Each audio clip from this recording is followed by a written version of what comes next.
Welcome to One to One. Dr. Panos Zavos has been an interesting but highly controversial reproductive specialist for years. Headquartered in Kentucky, Dr. Zavos has received attention within the scientific community for what some call his accomplishments and pioneering ventures. His research includes human cloning. Is he a medical hero or monster? Dr. Zavos is featured in a new documentary entitled Human Cloning, and we'll talk with him next on One to One.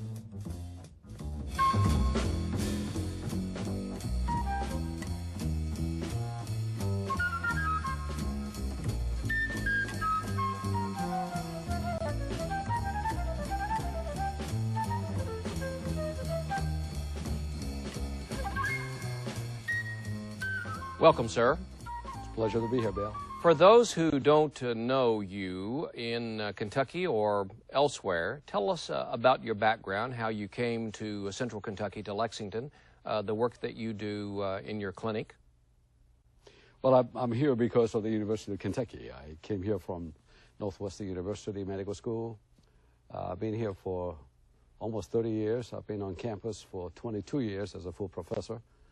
Decided to retire and go on with different ventures, but Kentucky is my home. I love Kentucky. I love the people in Kentucky.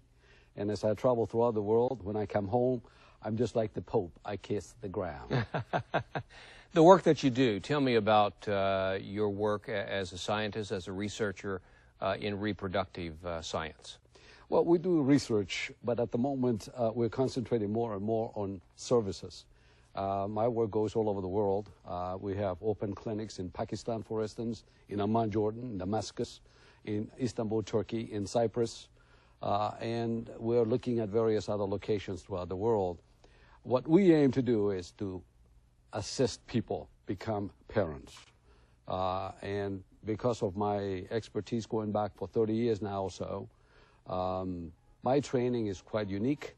I'm a pioneer in this field, and people need my services, and I'm very happy to be able to assist them.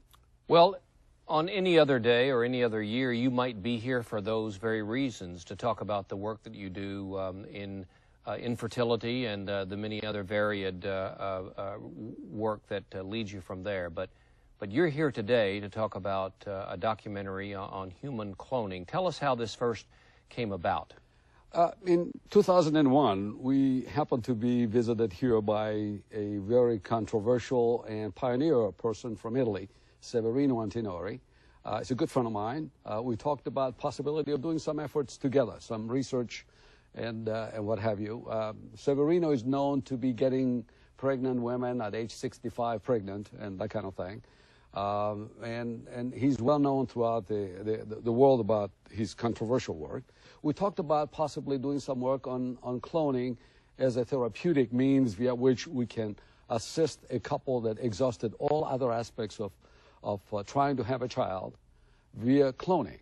And this is how it began in 2001. And as of today, we are obviously still working on it. It has not been an easy assignment by anybody's definition, but very rewarding, I should say, and I think that we're on the right track. I think that we're setting up the criteria and the moralities and the ethics and the science that goes along in this field to create a human being via somatic cell nuclear transfer, as we call it, SCNT, where we take a human cell, we put it in a human egg, and via a series of manipulations, and they're going to be shown in this documentary, we create embryos. Those embryos resemble very much other embryos that are produced sexually, and they're transferred in utero, and they give birth 9 months thereafter. Well, you mentioned the documentary. Your work at times has certainly been criticized. You've been called names. You were at the forefront of a lot of this research worldwide.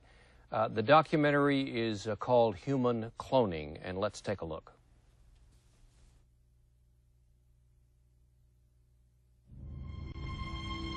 To some, this man is a Frankenstein. To others, he's God. Over the past 8 years, working in secret, he's been leading a team into medicine's most controversial terrain. His aim is to clone a human being by injecting the unique DNA of an individual into a woman's egg to give birth to a human replica. His ambition has brought him into bruising conflict with mainstream science and ethics. This is a disgrace, Doctor. 70% of these children, by your own words, would be born mutated. This man's quest to clone a human being has taken him to far-flung, sometimes dangerous corners of the world. He's very pleased to meet with you. Science has no limit, no borders.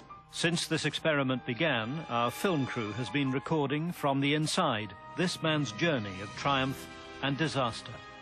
It's very difficult for us to tell what may have happened here. You know, I paid $60,000 or $70,000. I guess obviously you ought to tell them, do not freeze the embryos.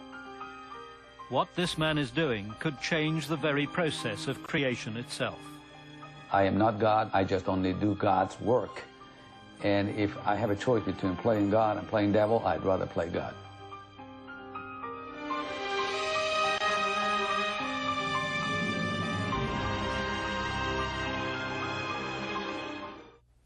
Dr. Zavos, the filmmaker is Peter Williams, a Brit who has been with you filming all of this since 2001. I want you to pick up the story there and tell us what you began to do in the early part of this decade.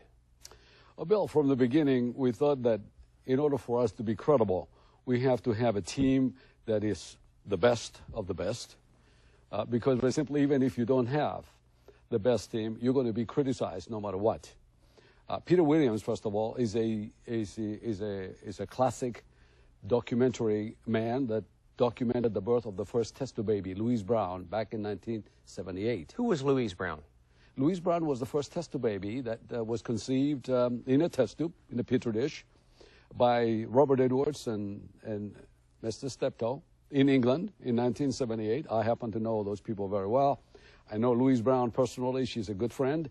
And we thought that when we announced that we would be doing this kind of work, when I was approached by the best of the best, Peter Williams, TV in England, I automatically linked with him. And we've been together since then.